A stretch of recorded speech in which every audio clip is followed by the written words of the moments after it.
All right, everyone.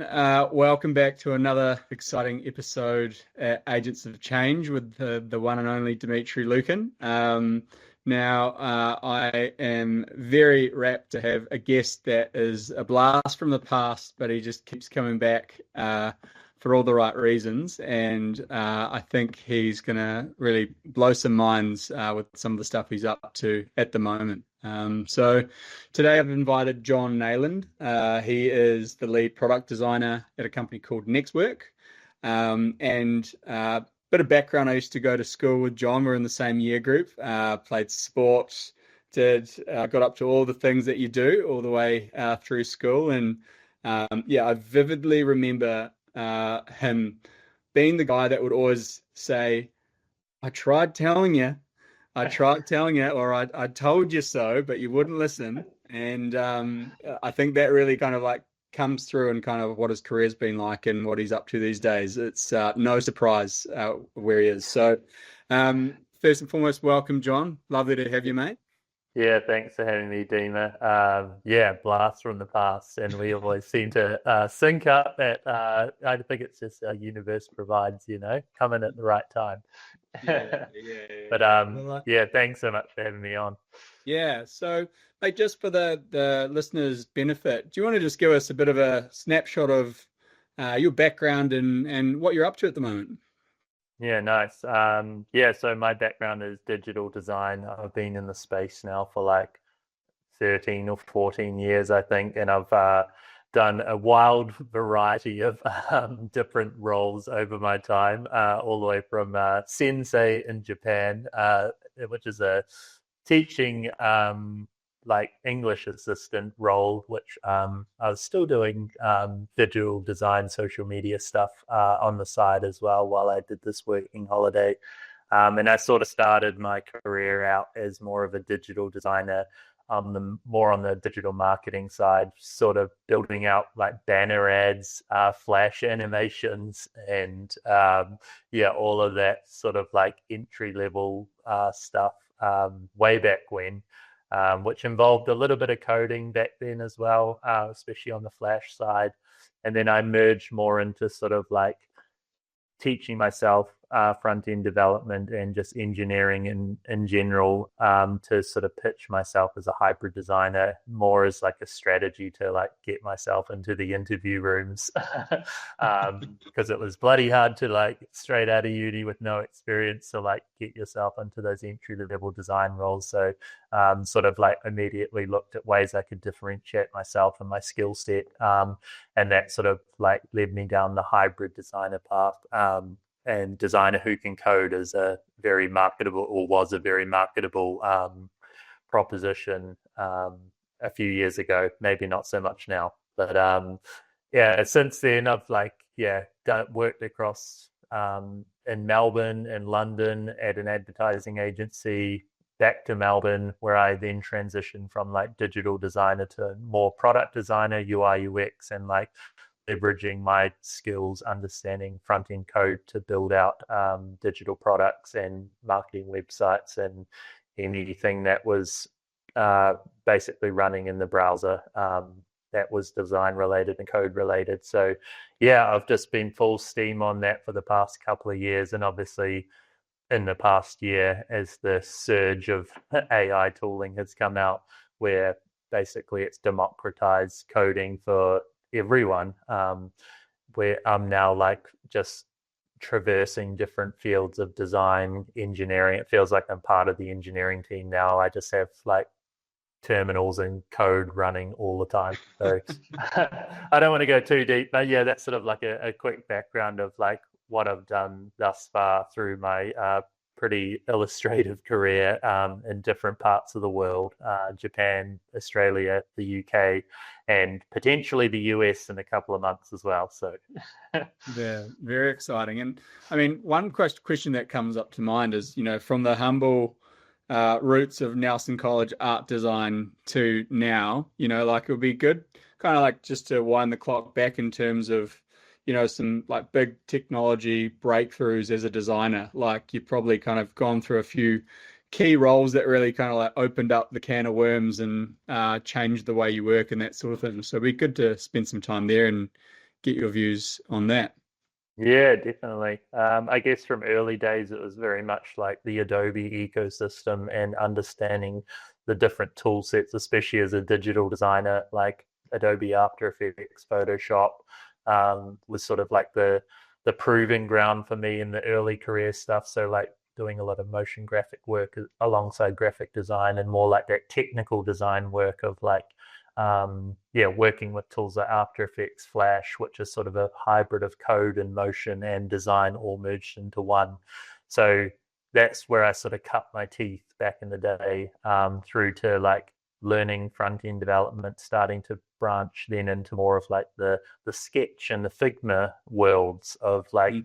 marketing site and product design, through to now like the with AI enabling like the code prototyping world. So really just like leveraging IDEs and terminals and just basically building with the real material as opposed to like the I guess vector based tooling of Figma where you're creating like a visual representation of like a digital artifact, but it's not actually the real thing. And now I'm like pretty much just living in the code base.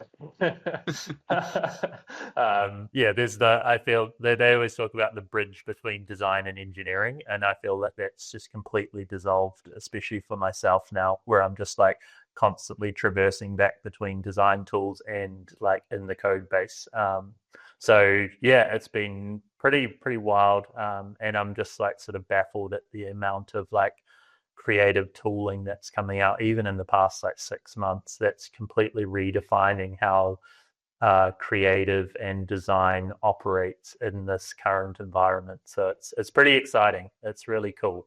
um, yeah, it's super cool. And I've got like the I guess a lot of people know me as a very early adopter in many things. So I'm chomping at the bit, learning all sorts of new things, which is, yeah, it's just super fun. It's like the funnest time in my career. Yeah. Oh, really cool to hear. And like in the kind of like product designer world at the moment, obviously like AI is here, the tooling is here and that sort of thing. Like amongst kind of like your peers or people you've worked with in the past and that sort of thing, like what have you what are your views on adoption? Like are people quite skeptical? Because obviously there's that realm of the creatives not wanting their kind of like creative talents to get democratized and not sort of training the public models to steal their kind of creative flair. Has there been a bit of that going on, and have you kind of just looked at that and just leant in even further, or what are you seeing? Yeah, I think like even with the burst of like Canva democratizing design or allowing like the everyday individual who has no design background or training to now like execute on graphic design means like it opens up the playing field for people to, yeah, sink their teeth into an industry which they initially thought was off limits. So I'm sort of like of the mindset of like welcoming in, and I am very conscious that like obviously people who come in and like into trying to execute creative and get it into like I guess production ready, it's Mhm. not going to be nowhere near as good as a professional designer, but that's okay. They can learn Mhm. as they go, and it's like take my team for instance. It's just about applying guidance and like having those guardrails in place to like make sure you operate within the guardrails, and then that way it lets people express themselves creatively, um, and also like do the same that I'm doing, which is trialing and experimenting with new tooling. Like I guess the same can be said about the chilling in the code base and IDEs and then the terminal, and the engineers are probably looking over at me like, "Is he doing it?" Yeah, but it's the same thing, and I feel we're entering this sort of like the whole concept of the creative generalist, of people like traversing through different avenues as they're like it's only defined by how big is your curiosity, Yeah. which is what I'm feeling in my own team, and then what I'm like talking to more people about of like, yeah, let's start like breaking down these mental barriers of like what's actually possible and like start exploring. I think that's the best way to go about it. Yeah, and I guess given you're a bit of an early adopter, like when was kind of like the first dopamine hit? I like to use the word dopamine because it's closely associated with that first experience. You see like a week's worth of work just happen immediately in front of your eyes. Is there kind of like when was kind of like that tipping point where you're like, oh, this is a thing? I guess probably last year when I started to use like Claude desktop app and started to just build out like I guess personalized advisors for me to help me with my design work. And I was like, oh, okay, this is like a collaboration partner, not just like a chat bot. It's not something I just ask questions and get vague answers from. It's something that I can really fine tune. And it's like being the solo designer in my current team, it's like it obviously would be nice to like riff or like collab with other designers. So like I found that is the best substitute.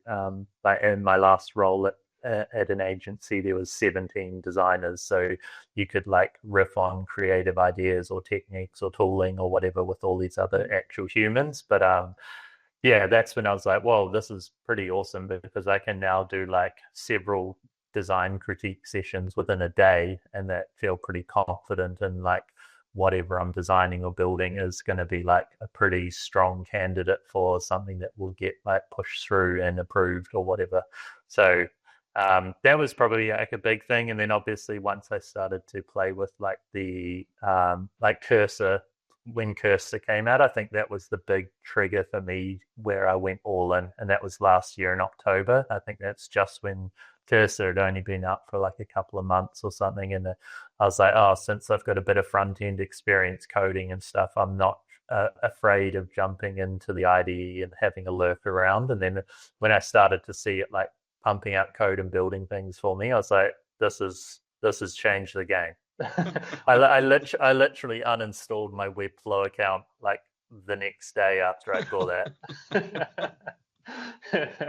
And I've been using Webflow for like 7 years or something crazy. So yeah, it was pretty wild. Yeah. And so, like, I guess for people's benefit, like when you talk about advisors that you've set up in Claude, like what does that look like for you, and how do you use it? Because it's like for some people that might be a completely foreign topic. Yeah, I guess for my primary one I use daily is like a product design advisor, which is like I give it a whole bunch of context, which is like best in class techniques or principles, first principles, foundations of how UI UX works. And that's sort of all saved within this, I guess, project on Claude. But I've just called it my product design advisor because it's still a chatbot. But you're fueling it with the context that you want it to like constantly like scrape or surface every time you have any questions. And in this instance, it's looking or assessing UI design work and flows or user experience or whatever it might be.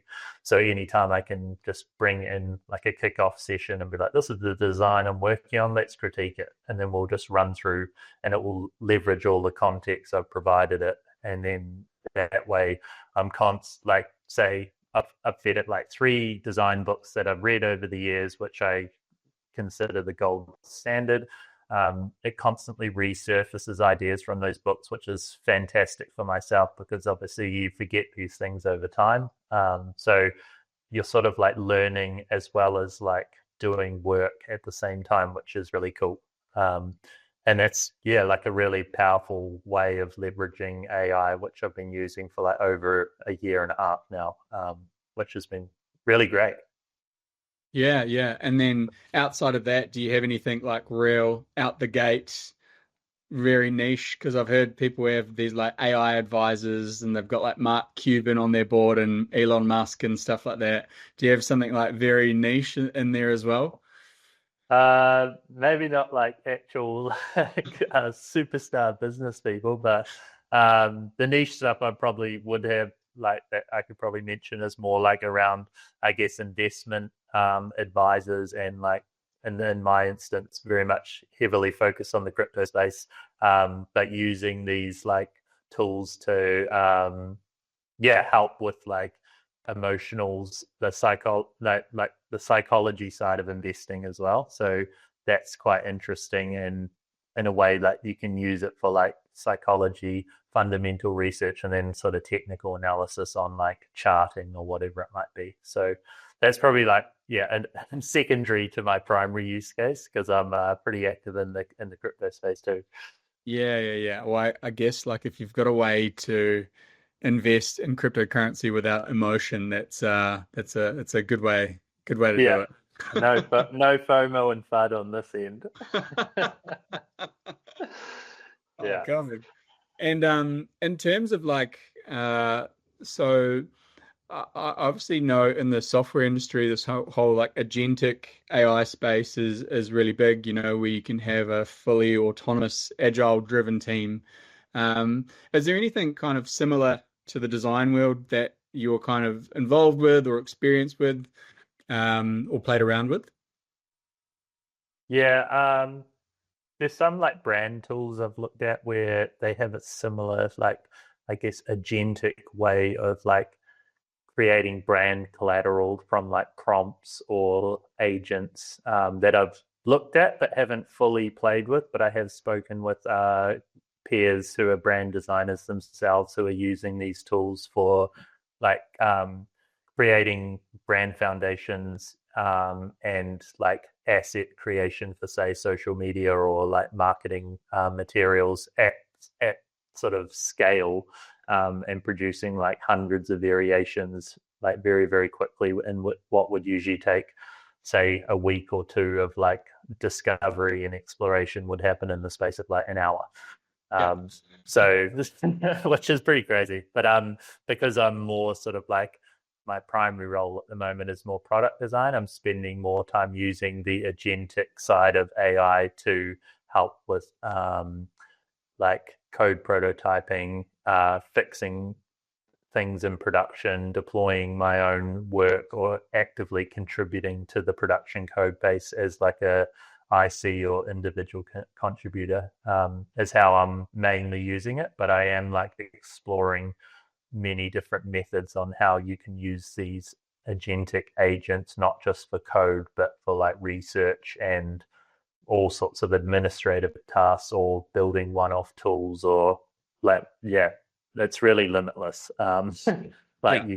you can do so much with it, as you probably are aware. Yeah.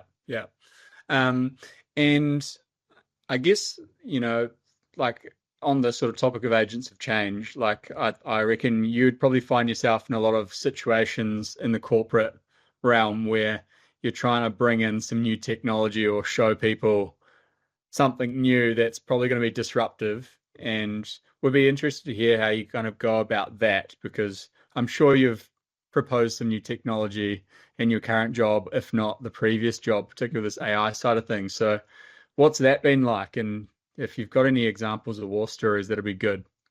Yeah, I guess I don't really work in the corporate world. I've always worked in the like either startup space or more smaller agency type scenarios. So usually it's uh, my method is just start using it and just start showing and getting people excited about like the benefits or the value that it can bring to business, whether that be velocity, quality, or both at the same time. Um, and in my current role, yeah, we're an early stage startup.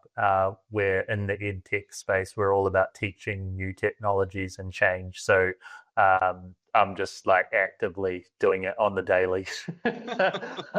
I'm trying new shit out all the time. I'm testing new stuff. I'm rechanging my process and flows. I'm pitching change to other team members' process and flows because I've seen stuff that could help them massively. So yeah, I'm just always doing it. And I think it's just being enthusiastic about it, and also thinking holistically around like, how can this like benefit the business and the team as a whole? Because like obviously if we're thriving together as a team, then that's how you win the championships, I guess, in business. Yeah. And in terms of like thought leadership, like we're like in this world of social media and news and all that sort of thing, like where's kind of like the trusted source of kind of like industry, technology, like innovation, that sort of thing, like in the from a design and product space. Is there anything that Mm. you typically gravitate towards? Yeah, definitely X. Twitter is probably my main source of inspiration. It's real time. And there's just so much happening on there in terms of like technologists. Obviously, I'm a crypto guy, so a lot of crypto happens on there. So I'm always looking at more of like the alternative like sources of information to because that's where all the cool innovation's happening. It doesn't hit the mainstream until it's made the mainstream. So Yeah.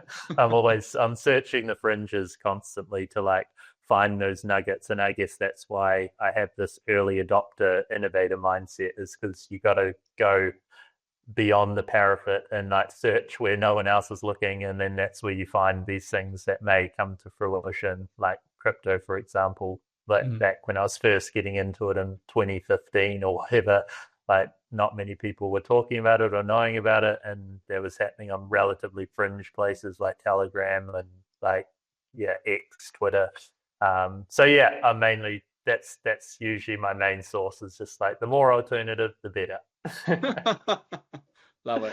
Love it. Yeah. Um, and in terms of like the current state of kind of like the design world and observations, like obviously you've worked in a couple of different markets. You probably have a good sense as to where Australia kind of ranks and compared to the rest of the world, particularly around sort of innovation and tooling and technology.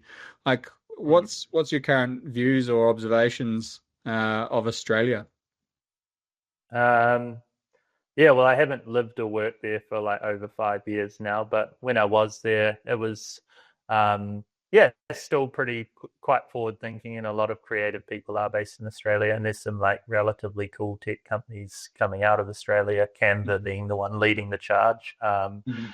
But yeah, I haven't really kept up to date too much around like it's, I think, agnostic based on like what country you're living in. There's so many cool things coming out of all sorts of parts of the world, and as we've sort of alluded to, like with AI, sort of democratized the whole. Like obviously, a lot of the big tech plays are still coming out of San Francisco and Silicon Valley, but it's we're going to start to see so many cool ideas coming out of all different parts of the world because the barrier to entry and the bar has been lowered to allow ideas to be launched and tested that we never thought was possible. So, but overall, I think Melbourne, Sydney is still like good, great hotbeds, lots of talent and opportunity there. Yeah, I definitely miss Melbourne myself.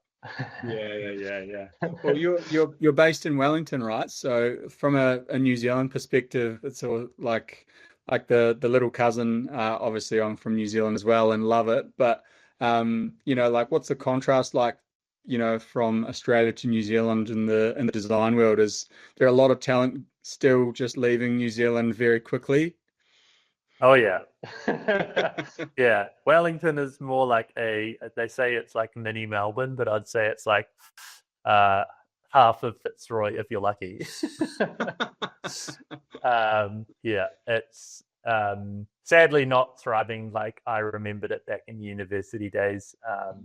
But yeah, and I don't think there's not as nearly as much as sort of bubbling activity from like the tech entrepreneur front as there usually is, because sadly there is a lot of people leaving due to many reasons. But yeah, including myself, who might be moving to the US next year. So yeah, it's an interesting current state of affairs here. I think it will hopefully come out of this lull and come back to thriving. And I think all it takes is usually like through moments of crisis. This is when opportunities come.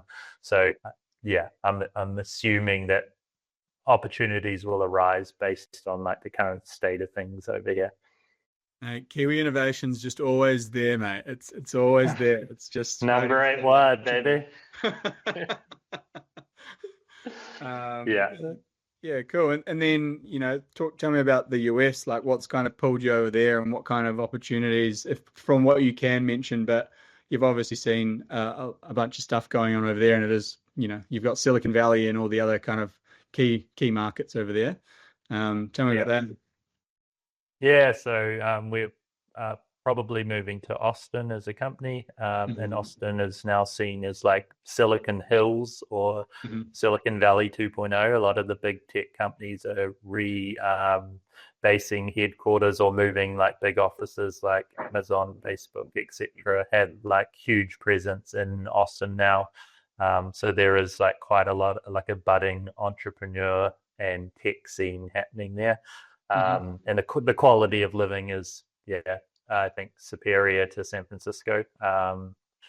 And yeah, that's just, I think, obviously Silicon Valley, there is still, that's the epicenter of tech and AI at the moment. All of the major tech AI companies are based there. But like I said before, the innovation is starting to expand out as well into different hubs. So I think, my personal perspective is just like, like a new environment and being somewhere where it's quite bold and people are like encouraged to take risks and become entrepreneurs or like push the boundaries. And that's what the USA is like historically known for. So that's like a big strategic part of going over there, is to be in the mix of that. And obviously like the talent pool is like absolutely massive, but equally the mindset around like entrepreneurship and just like pushing bold ideas into the world is another big reason to be surrounded by that. And obviously South by Southwest is in Austin as well, which is like the biggest tech conference in the world. It's the 40th anniversary in March, I think. So been running for a while. So it'd be cool to be surrounded by that and just like, just people with big ideas. And that's what I'm looking forward to the most. Yeah, cool, mate. And I mean, something that I've just been kind of like spending a bit of time recently is just or trying to find the right balance of kind of being like an innovator or someone that is trying to kind of like toe the line of what's possible, and then obviously like identifying something that is really cool and I think is going to change the game for people. But I feel a lot of times innovation can kind of be snubbed by perfectionism, if that makes sense. So there's a lot of people that are kind of expecting things to be perfect before they adopt it. And I just wonder, like, from your opinion, what do you think about that concept? Because you probably encounter this all the time, and the people that are just very skeptical haven't even tried it, but are just waiting, and it might even be too late once it's perfect, right? Yeah. I think, from like an adopter perspective, there's huge arbitrage opportunity from like the people who are skeptical versus the people who are actively like getting in there, getting their hands dirty, testing things out. Yes, things may not be perfect, but like I got into using Cursor last year in October and it wasn't perfect. And I'm like now 1 year into it, and like the amount of progress that's happened in 12 months is absolutely insane of like what can be achieved. So I can only imagine the next 12 months will be very similar, if not more. And I just think like, perfectionism is like an illusion, really. Nothing's perfect. So there's always going to be like caveats or like things to watch out for. But like people should be more open-minded to embrace like new experiences, as opposed to putting up the wall or just like this is the way things have always been, and not wanting to adapt. So I think like one of my favorite quotes is like adapt or die. Like if you don't evolve, you're just going to be left behind in the dust. And I sort of have said that with the crypto space for many years, of like the whole digital payment industry and the current like financial system is pretty debunked once you actually look into it. So there's a pretty valid solution or like new way of doing things. And I feel that's similar vein to the like AI space at the moment. It's going to be transformative. It's going to change the game in many ways. It's going to flip processes on their heads, which it's already doing. So you may as well like figure out how you can like adapt and change, because change is the only constant, really. So I love that as well. I think like because there's a lot of chatter out there about, people's jobs getting taken and people, like the crisis associated with that. But I also Mm, think there's going to be so many new jobs created. And I think you hit the nail on the head. Like if you're just sitting there and waiting, like you're probably going to be on the unfavorable side of the spectrum as well. Whereas like mm. it took you a year to get to where you are with Cursor, and could you imagine like if you only just started now, like how far behind you would be, right? Exactly. Yeah. No, yeah, it's so true. And like that's a big part of what our company's like looking at is the macro around like the velocity of like the skill gap and people having to upskill because of like the change that is coming slash is already happening.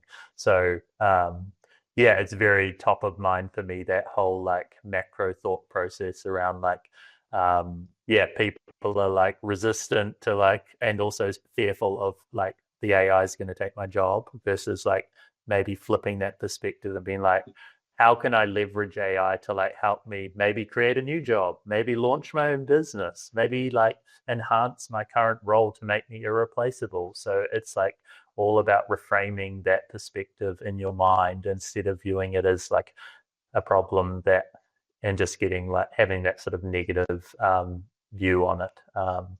And yeah, sadly, a lot of people fall into that trap. But I think it's yeah, there's huge opportunity out there at the moment.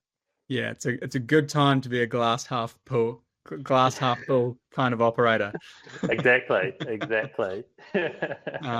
Cool. Well, I guess just to kind of like close it out, I guess, in terms of like the future and where things are going based on what you can see with AI, like where are things kind of gravitating in your opinion?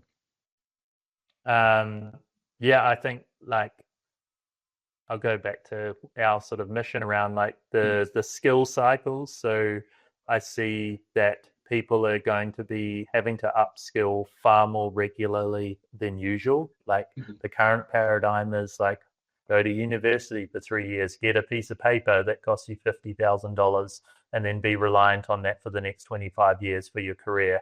I think those days are coming to a close very, very quickly. mm, What is more relevant is like these skill cycles where you're going to be upskilling, say, every 6 months, and you're going to be learning new skills, learning new techniques. You're going to be maybe traversing different fields and becoming like more of a creative generalist because the AI is like getting more and more intelligent as each model comes out, as we're all experiencing for the people who are using it. So it's like more how do you like harness this, and then how do you like use it to like create leverage or like maybe follow your own like niche or idea or interest, and use it that way versus or like contribute as a like independent contributor to your team or like the company that you're with or whatever it might be. So I think that's more the direction that we're heading, where so many industries are getting flipped on their heads, including design, including engineering, including mm. like just everything. It's crazy. So that's what it's like. You need to like embrace more like this like lifelong learner mindset and like just continuously be open minded and just like have more of a hunger to learn new things because like as you've probably experienced and myself, like I'm learning new things basically daily slash weekly at the moment because things are changing so quickly. But it's fun. It's like cool to learn and expand your mind and yeah, just see what's possible. Which Mm. I think if more and more people did that, then maybe the world would have like a different outlook. It might be more positive than negative, like which is the current climate in a lot of places. Maybe people could start solutionizing instead of like doom scrolling and thinking everything's going to the dogs. So Yeah. there's cool opportunity, and that's like a big part of like the NextWork and the company I work at the moment, the mission of like upskilling and getting people into that mindset of like upskilling to try solve like big problems that are happening in the world. Mm. Yeah, golden nuggets there. And last but not least, advice for leaders right now that are trying to navigate this world, process change, all that sort of stuff, trying to get their team on board. Any kind of advice or anything that comes to mind? Run AI hackathons every month. just get your team to have tools down for the day and just do a hackathon and go play with the tools, because playing is fun. It brings teams together, brings different levels of the hierarchy within businesses together, and it could unlock like ways of doing business differently, and be like make more revenue come through the door, or make the team more closer, whatever it might be. So I think just embracing that like play mindset, being playful, having fun, but in like a sense that makes like professional upskilling or like uplifting the business as a whole. I think that's the way to do it. And I'm seeing like a lot of tech companies start to like increase the velocity or the frequency of how many times they do like AI hackathons.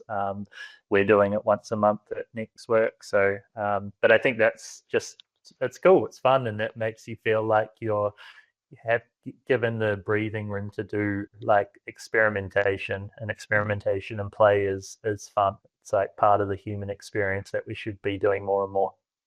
Mate, sounds awesome. That's the first time anyone said that, and I think it 100% would work. I think when we've done hackathons, like some of our biggest, boldest ideas have come up, and it's just something that would never get the time of day to emerge because everyone's just locked into business as usual. So exactly.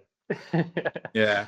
Well, mate, yeah. Really appreciate your time. Wish you all the best with NextWork and the potential move to the US. No doubt you're going to carve yourself out a nice little niche over there and absolutely take the business to another level. So thanks for your time and advice. And yeah, wish you all the best. Cheers, Dima. Thanks so much.